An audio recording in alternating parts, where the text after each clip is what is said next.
Allez, bonjour à tous, j'espère que vous allez bien. Aujourd'hui, analyse du BTC. On verra comme qu'on est sur un niveau très important qui doit absolument être défendu. On parlera bien sûr d'Ether, les altcoins. On va demander d'analyser 3 cryptos. J'ai noté BNB, Toin et NIR. Donc on verra si on a des setups qui s'exécutent sur ces cryptos-là. Vous pouvez dès maintenant me mettre en commentaire les cryptos que vous voulez que j'analyse dans les prochaines vidéos. Alors, avant que je commence par le BTC, je vous rappelle, il vous reste maintenant que 3 jours pour profiter des 200 € offerts sur le programme Devenir Trader. Si tu hésites, pose-toi les bonnes questions. Est-ce que tu es satisfait de ton trading actuellement? Est-ce que tu as une stratégie? Est-ce que tu trades efficacement? Est-ce que tu as une méthode? Tu as un setup complet qui te permet de prendre les bonnes décisions? Est-ce que tu es rentable? Tout ça, c'est des questions que tu dois te poser. Si tu n'es pas rentable, si tu n'as pas de stratégie, si tu n'as pas de méthode, si tu es perdu, d'accord? Ici, tu as un programme complet qui va te permettre simplement de devenir un trader rentable. Et attention, il y a une image que j'aime bien mettre en avant, que je vais ressortir, qui est celle-ci. Voilà, attention à ce que tu vois sur internet. Il y en a beaucoup qui vont te promettre ici de l'argent facile, la Lamborghini, trader à Dubaï sur son transat tranquille. Non, ça c'est voilà, c'est ce qu'ils te promettent, d'accord? La réalité, c'est que c'est du copy trading, c'est de l'arnaque, c'est de l'affiliation et tu vas juste cramer ton capital. Ça c'est la réalité des choses. Moi, ce que je te promets, c'est une rentabilité, un mindset énorme, une régularité, une transparence, une stratégie rentable et une vraie vision du trading. Par contre, la différence, c'est que le chemin ici ne sera pas tout plat. Ça, je peux te le garantir. Ça va être galère, il va y avoir des difficultés, tu vois, la formation, elle est longue, il va y avoir un accompagnement, il va falloir que toi, tu travailles de ton côté. Donc si tu penses que ça va être facile, si tu penses qu'au bout de une semaine, ça y est, t'es le meilleur trader, tout va bien se passer, tu vas prendre les meilleurs trades et tu vas avoir une stratégie sur mesure adaptée à ton profil, non, ça c'est pas la réalité des choses. Par contre, moi ce que je te promets, la réalité c'est que à la fin du chemin, tout ce que je te promets à l'heure actuelle, tu l'auras. Par contre, il va falloir travailler, il va falloir, bien sûr, être discipliné, suivre le programme, appliquer, trader de ton côté. Ça, voilà, c'est la différence entre, on va dire, les traders de Dubaï, ce qu'ils vont te proposer, et quelque chose de très simple, mais au final quelque chose qui ne fonctionne pas, où tu crames ton capital. Moi, je suis transparent avec toi. Je peux pas te dire que c'est super facile, que dans une semaine, tu vas être, comme je l'ai dit, le meilleur trader. Par contre, si tu persévères, tu auras ici toutes ces qualités. Donc maintenant, j'ai envie de dire, la balle est dans ton camp. C'est à toi de voir. Moi, ce que je te propose, c'est de cliquer sur le premier lien en description. Ça va directement t'activer ton offre. Et ensuite, tu peux voir tout simplement ce que tu vas retrouver à l'intérieur du programme. Surtout, je rappelle, tu ne prends aucun risque puisque j'ai une garantie trader rentable ou remboursé. Si à la fin du programme, t'as pas une nette amélioration de tes performances en trading, et ben je m'engage à te rembourser l'intégralité du programme. Donc je prends tous les risques pour toi. Voilà, si ça t'intéresse, je t'invite à cliquer sur le premier lien en description. Et si tu as des questions, tu peux bien sûr me contacter. Alors, ici, je commence par le BTC, qui est vraiment sur un niveau très important. Déjà, d'un point de vue long terme, on est sur des niveaux importants, des niveaux qui ne sont pas spécialement faciles. Pourquoi? Parce que si ici, on propose un top de marché et qu'on ne part pas, d'accord? Pour le moment, tant qu'on se maintient au-dessus des 107 000 $, j'ai toujours cette conviction qu'on va faire un nouvel ATH. Par contre, comme je dis, tout trade mérite une invalidation. Et comme je dis, je vais pas être comme les traders sur YouTube, où quand on break un niveau, qu'on fait un nouvel ATH, ils commencent à te dire, c'est sûr à 100%, on va à 200 000 $, ça y est, on part en ligne droite. Moi, je peux vous dire que, ok, on a des probabilités de faire un ATH, et je le disais encore ici, pour moi, les probabilités de faire un ATH sont beaucoup plus importantes que de retourner chercher les 100 000, 90 000 $. Par contre, moi, je parle de probabilité, je parle pas de certitude. Parce que ce que je sais, c'est que je sais absolument rien du marché. Et c'est que des probabilités. Et à partir du moment où vous avez une certitude sur quelque chose, où vous dites ça, c'est sûr à 100%, vous négligez une seule chose, la gestion de votre risque. Parce que si vous êtes sûr à 100%, vous ne prenez pas de risque. Donc automatiquement, vous négligez la gestion du risque. Et vu que rien n'est sûr à 100%, c'est là où vous faites des erreurs. Et là, ça entraîne cramer son capital. Votre capital, c'est votre outil de travail. Si vous n'avez plus de capital, vous ne pouvez plus trader, vous ne pouvez plus investir. Et voilà, vous êtes hors jeu. Et c'est pas notre but. Nous, notre but, c'est d'avoir une longévité en trading. Notre but, c'est d'avoir un capital qui fait tout simplement ça. Je ne veux pas avoir un capital qui fait ça. Je veux avoir un capital qui fait ça, qui connaît des phases de drawdown, c'est normal, mais qui augmente avec le temps. Et ça passe par avoir un plan, une stratégie, ça passe par avoir des scénarios, et ça passe par avoir un scénario que j'ai mis en place, réintégration des 107 000 $, je prends des longues qui sont toujours en positif sur les altcoins que j'ai pris, parce que les altcoins ont surperformé le BTC ces derniers temps. Maintenant, une invalidation qui est claire, si on commence à repasser en dessous la bougie impulsive, moi je préfère réduire mon exposition. Comme je dis assez souvent, si vous devez paniquer paniquer tôt, n'attendez pas de paniquer tard, parce qu'en général quand on panique tard, eh ben on panique sur des bottoms. C'est-à-dire que les gens qui ont paniqué sur ce ravalement baissier ont été beaucoup plus récompensés que les gens qui ont paniqué au moment du crash de FTX, au moment de la baisse ici jusqu'aux 20 000 $. Voilà. Si vous devez paniquer tôt, si à un moment vous devez paniquer, c'est maintenant, c'est pas plus tard quand le marché aura potentiellement baissé. Maintenant, moi, je commencerai à paniquer, comme je dis. Alors, paniquer, c'est un grand mot, hein. C'est pour vous faire comprendre. Maintenant, c'est sûr, si on va chercher sous les 105 000 $, je vais pas avoir des gouttes de sueur qui vont goûter de partout en me disant, ça y est, c'est la fin des cryptos, mais j'aurai un réajustement de mes positions. Voilà. Ça, c'est pour moi, ici, l'approche professionnelle, la meilleure approche que je peux, moi, mettre en avant en fonction de mon profil. Je dis pas que c'est la meilleure approche que toi, tu dois avoir. Je dis juste que par rapport à moi, mon profil, ma situation, ma stratégie d'investissement, et j'en passe, c'est ce que je veux mettre en avant. Et je n'ai pas de certitude qu'on va aller à 130 000 $, je n'ai pas de certitude qu'on va rentrer en bear market. Comme je dis, c'est toute une question de probabilité. Maintenant, sur le BTC, on est sur un niveau clé. Pourquoi? Parce qu'on est sur le niveau des 107 000 $, on est au niveau du tunnel 1 heure, c'est un niveau qu'on doit maintenir. Moi, comme je l'ai dit, je préfère légèrement prendre un drawdown un peu plus important et décaler mon invalidation sous les 105 000 $, ou si je commence à réintégrer ce niveau-là, on perd ce gros niveau-là, on réintègre, on passe sous les creux, on passe sous le tunnel 1 heure. Ouais, je préfère clairement réduire mon exposition à nouveau, quitte comme une fois, comme je l'ai fait ici, lorsqu'on est passé sous ce niveau-là, re-rentrer plus tard, c'est une possibilité, mais je préfère fonctionner de cette manière. Pourquoi? Parce que ne pas prendre des profits, ne pas rester très fortement exposé proche d'un ATH, comme je dis, je ne vois pas le futur, mais si on est ici sur un top de marché et qu'on retrace de moins 30, moins 40%, bah à ce niveau-là, attention, parce que on pourrait prendre un retracement plus important. Automatiquement, quand on est sur des niveaux aussi hauts, bah le risque est beaucoup plus important si le marché se retourne. Maintenant, pour le moment, je reste optimiste. À l'heure actuelle, ça peut changer, le marché va très vite, d'accord? Le marché évolue très vite. Si là, ce soir, on commence à clôturer à 103 000 $, ok, ça va commencer à puer. Si on break les 100 000 $, ok, là, on aurait vraiment une grosse pattern de distribution et j'aurais vraiment un biais assez bearish. Donc, je m'adapte en fonction de ce que me donne le marché. À l'heure actuelle, le marché est sur un niveau de support. Ce que j'aime bien, c'est que d'un point de vue sentiment de marché, ça panique assez vite. On voit que les gens sont assez prudents, ils sont pas aussi euphoriques qu'on a pu le connaître avant. Et là, on enchaîne 2 jours de baisse. Ça y est, ça commence à parler de 100 000, 103 000 $, 105 000. Ça commence un peu à paniquer. Donc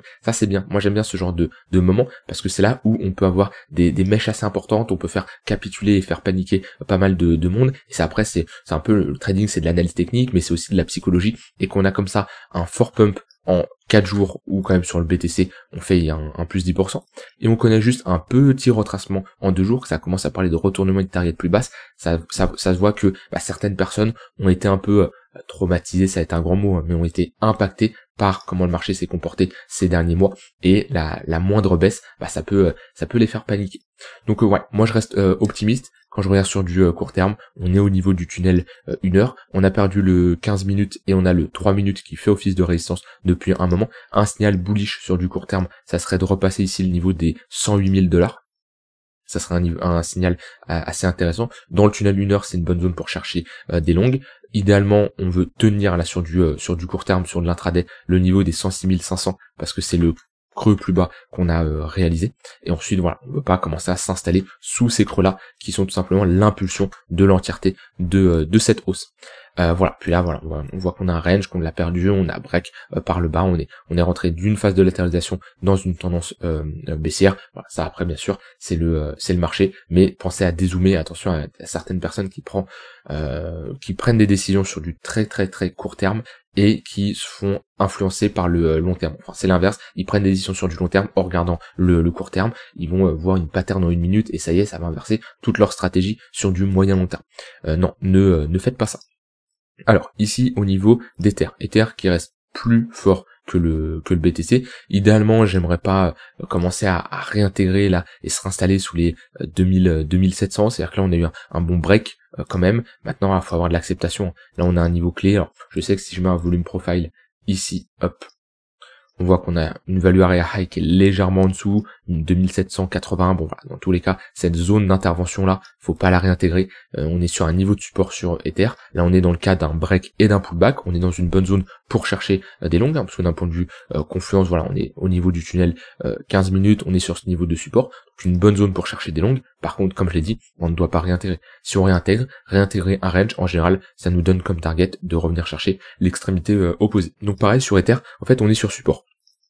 peut-être ces supports vont casser. Comme je dis, je n'ai jamais de certitude. Ce qui est sûr, c'est que statistiquement, un support a plus de chances de faire office de support, c'est normal, c'est son rôle, que office de résistance ou office de on le casse et on va plus bas. Donc quand on est comme ça sur support, que ça soit sur Ether, sur BTC, moi dans ma tête je me dis bah ces niveaux ont plus de chances de tenir jusqu'à preuve du contraire. C'est pour ça qu'on a une gestion de risque, c'est pour ça qu'on a une invalidation, parce que le trading c'est pas du sûr à 100%, sinon bien sûr tout le monde serait riche, mais voilà, c'est comme ça qu'on procède. Maintenant pour moi Ether sur un niveau de support toujours plus fort que le BTC, sur résistance quand même, c'est quelque chose à prendre en compte ici sur la charte ETH BTC qui nous permet d'avoir une représentation de qui surperforme qui.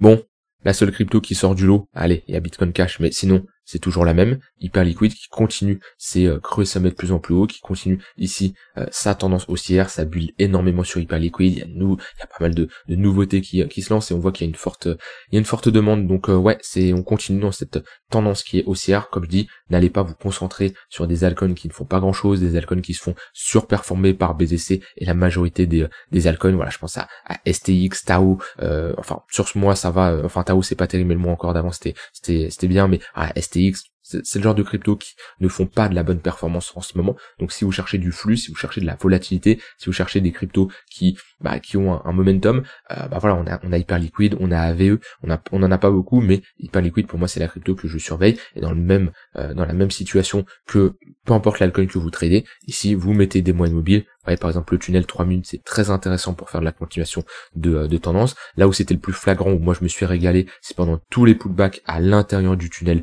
1 heure. Là on le voit bien, on revient ici. En plus à chaque fois on revient avec des petites réactions acheteuses, pattern de retournement ici. Là on en a une plus grosse avec ici un ravalement haussier, là également on a un ravalement, là voilà. Donc plutôt pas mal la charte d'Hyperliquid, moi je trouve la charte très agréable à trader. Maintenant attention, sur du long terme on est clairement sur des niveaux hauts. Moi franchement ouais, je vous ai dit, on peut aller chercher des targets, on peut aller chercher du 80, 100, 150 $ sur Hyperliquid. Maintenant rentrer ici, ça me paraît compliqué selon moi.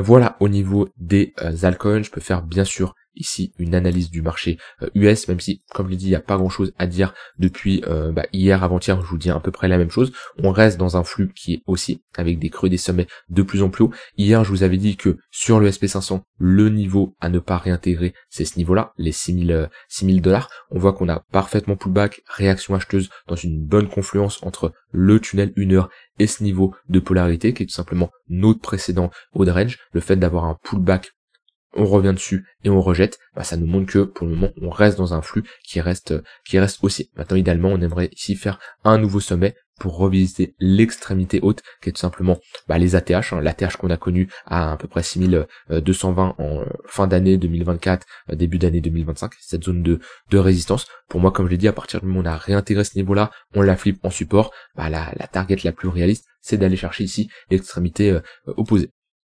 Sur le Nasdaq, c'est globalement pareil, on voit bien que on reste dans un flux qui est haussier, on est revenu chercher le tunnel 1 heure, il fait office de support, donc pareil ici on reste dans un contexte qui est plutôt pas mal, et la prochaine zone à aller chercher sur le Nasdaq c'est les 22 500, ici on est plutôt dans une configuration intéressante pour aller les chercher. Ça fait longtemps que j'ai pas fait une analyse en vidéo, il me semble, l'indice du dollar, mais c'est plutôt pas mal ce qu'on fait là-dessus, et on en avait parlé, je sais pas si vous vous rappelez à l'époque, là c'était janvier-février 2025, où je vous avais dit, on pourrait être ici sur le même scénario qu'il y a eu en 2016-2017. On le voit bien, et au final on fait exactement la même chose, c'est exactement la même pattern, à ce niveau-là. Et pas uniquement d'un point de vue technique. C'est-à-dire que là, en 2015-2016, on range sur l'indice du dollar, on a un break par le haut, ici. Ensuite, on a Trump qui passe président des États-Unis en 2016, novembre 2016, et on fait un M-top, une réintégration pour aller chercher l'extrémité opposée. Ici, on latéralise, Trump qui passe président des États-Unis, pareil, la fin d'année 2024, début d'année 2025, pattern de retournement, ici, on réintègre. Et le fait d'avoir un indice du dollar qui baisse, c'est bullish pour les assets à risque, les risk on comme on aime les appeler, donc ça va être les actions, le SP500, les cryptos, et j'en passe. On a break ce niveau de résistance, on l'a pullback ici, on la flip en tant que résistance, c'était un précédent niveau de support, et là-dessus c'est pas mal. Donc idéalement ce qu'on veut c'est ne pas le réintégrer, et voilà, le prochain gros niveau de support qu'on a ici, ça va être celui-là. Alors je dis pas qu'on va y aller directement en ligne droite, en tout cas, comme je dis, c'est vraiment pas mal ce que nous fait l'indice du du dollar, et c'est plutôt pas mal pour les cryptos et le marché US. Alors maintenant, les cryptos, vous m'avez demandé d'analyser. J'ai ici BNB. BNB sur du long terme, ça reste une altcoin qui est forte. Après, ils ont un rachat trimestriel ils ont pas un rachat, ils ont un burn. Faut pas que je confonde avec Hyper Liquid. Ils ont un burn de tokens de BNB. Donc, ce qui fait que ça va réduire l'offre. Automatiquement, ça augmente la rareté. Ça, c'est quelque chose qui est bullish. Donc, de manière trimestrielle, on a un burn. On peut voir un peu comment ça évolue. Vous allez sur ChartCoinTrader Pro, qui est un très bon site pour avoir pas mal de données comme ça. Vous mettez BNB, hop, et là on veut la supply. On veut voir l'évolution de la supply. On se met en 1 week et on voit que depuis 2021, leur système, tous les trimestres, on a un burn de jetons.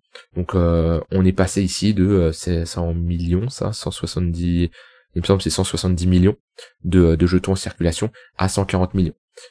Si je regarde sur CoinMarketCap, BNB,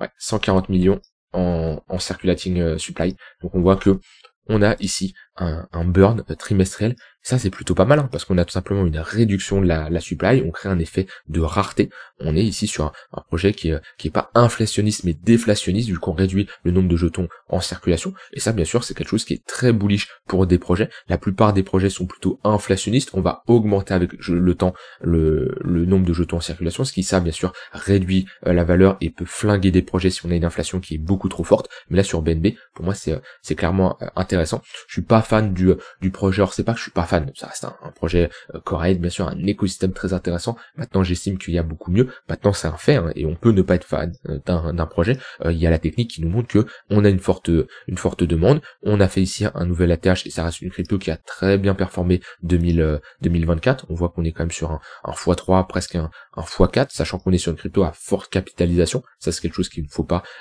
oublier. Face au BTC, on est globalement dans une phase de latéralisation. Maintenant, on a quand même sous-performé le BTC depuis le bottom qu'il a posé en 2023. On le voit ici. Mais maintenant, depuis un an, on est ici dans une phase de consolidation. Quand je regarde sa charte d'un point de vue technique, on a break ici le niveau des 640 $. On a flip ce niveau de résistance en support. On voit bien ici, on a parfaitement pullback le niveau. Et voilà, maintenant, tant qu'on maintient et qu'on reste au-dessus de ce niveau-là, qui est accessoirement notre value area high, qui est légèrement plus haute, parce que de mémoire, elle était un peu plus basse à l'époque. Ouais, elle était à ce niveau-là. Je me rappelle de trades que j'avais pris au moment de sortie de ce range-là. On avait quand même fortement pump au moment de la sortie ici, en plus 20%. Donc j'avais en tête une value area high qui était légèrement plus basse, mais globalement voilà, la zone à ne pas réintégrer idéalement sur BNB, c'est les 630. Si on commence à repasser sous les 630, on aura de grandes chances d'aller chercher l'extrémité opposée. Vous voyez, beaucoup cherchent à trader la crypto qui va faire un x100, x200. Des fois, on a juste à prendre ici ce type de chart, on trace les niveaux de support, les niveaux de résistance, puis après, c'est on longue.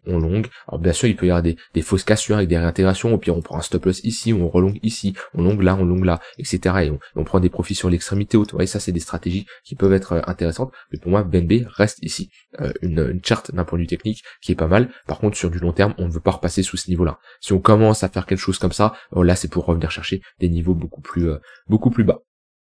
Voilà de mon côté sur BNB. Ensuite, on a ici une analyse de tonnes. Alors, je vais prendre un peu plus. Hop. Historique.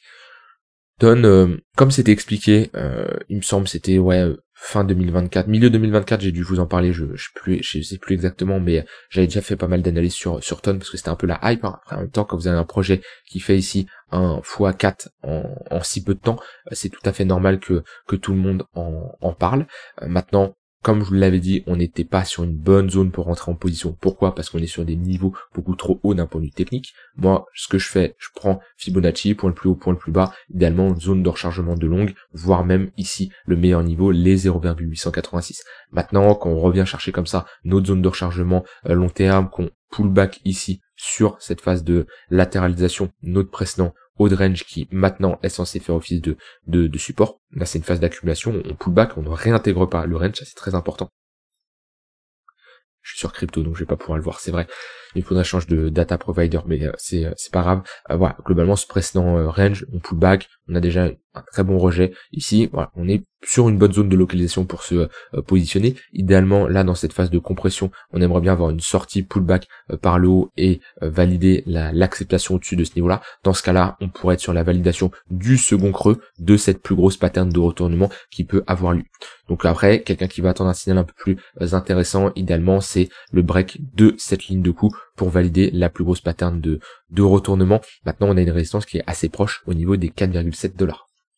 Et dernière crypto ici à analyser, NIR. NIR, j'en avais parlé, je sais c'est une crypto. D'un point de vue fondage, je trouve que c'est une crypto qui reste assez intéressante. Maintenant, d'un point de vue technique, c'est pas la charte la plus jolie. Moi, je vous ai dit, le seul signal que je peux voir sur NIR, c'est vraiment la validation ici de cette pattern de retournement, la réintégration du range ici. Et dans ce cas-là, ouais, ça peut être ici un signal intéressant. On est revenu chercher une bonne zone de localisation, notre précédente zone ici d'accumulation. Maintenant, on reste dans un flux qui est baissier, dans une charge qui est baissière. En témoignent ici les moyennes mobiles, que ce soit sur un peu toutes les unités de temps. On voit bien qu'on a le 3 jours qui est baissier, le daily qui est baissier, le 4 heures qui est baissier et le 1 heure qui est baissier. Donc moi personnellement, compliqué de me positionner sur ce genre de chart, bien que le projet peut être intéressant. On est ici dans un contexte où on est dans une dynamique qui est baissière. Si vous voulez faire du trading de flux, du trading de momentum, il y a des altcoins qui sont beaucoup plus pertinentes, beaucoup plus intéressantes pour ça. Ceux qui veulent faire ici du trading de bottom sur des niveaux, oui, NIR peut être intéressant. Maintenant, je l'ai souvent répété, mais il y a deux manières selon moi de vous positionner sur des altcoins. Soit vous faites une analyse uniquement technique et dans ce cas-là vous vous dites quelque chose de très simple, c'est vous voulez avoir une réaction acheteuse sur des niveaux de retracement et sur des niveaux de support, ce qui veut dire cette pattern en W, soit ici vous faites, je sais pas pourquoi j'ai mis un 2 ici, on va dire c'est notre deuxième cas, soit vous faites ici une analyse technique plus une analyse fondamentale, c'est-à-dire que vous dites, ok, vous faites l'analyse fondamentale, si vous arrivez au point où vous dites, très bien, ce projet il est excellent, il mérite d'avoir la place dans mon portefeuille, si votre analyse est bonne, vous pouvez prendre un peu moins de conditions d'un point de vue technique, c'est pas prendre moins de risques vu que vous avez fait une analyse fondamentale de l'autre côté, et de vous dire, ok, au lieu d'attendre une pattern de retournement, je peux mettre des ordres en mode épuisette par exemple sur des niveaux clés, je peux rentrer de manière plus agressive, acheter même potentiellement un couteau qui tombe parce que je sais que le projet a de la valeur. Ça bien sûr, faut que votre analyse fondamentale soit bonne. Ça c'est un peu moi les deux manières comment je peux me positionner. Je peux également me positionner sur des projets avec une analyse fondamentale qui est bonne si j'ai une réaction acheteuse, parce que je peux diviser mon capital en différents types d'entrées, mais voilà des exemples de comment vous pouvez fonctionner. Je vous laisse avec ça, j'ai tout dit de mon côté. Je vous rappelle, si vous voulez vous former actuellement, vous pouvez en rejoignant le programme Devenir Trader. Il vous reste seulement 3 jours pour profiter des 200 € offerts. Restez prudent sur le marché, bien respecter votre stratégie que vous avez mis en place et ça devrait bien se passer. Je vous souhaite une très bonne fin de journée et je vous dis à demain pour une prochaine vidéo. Bye bye.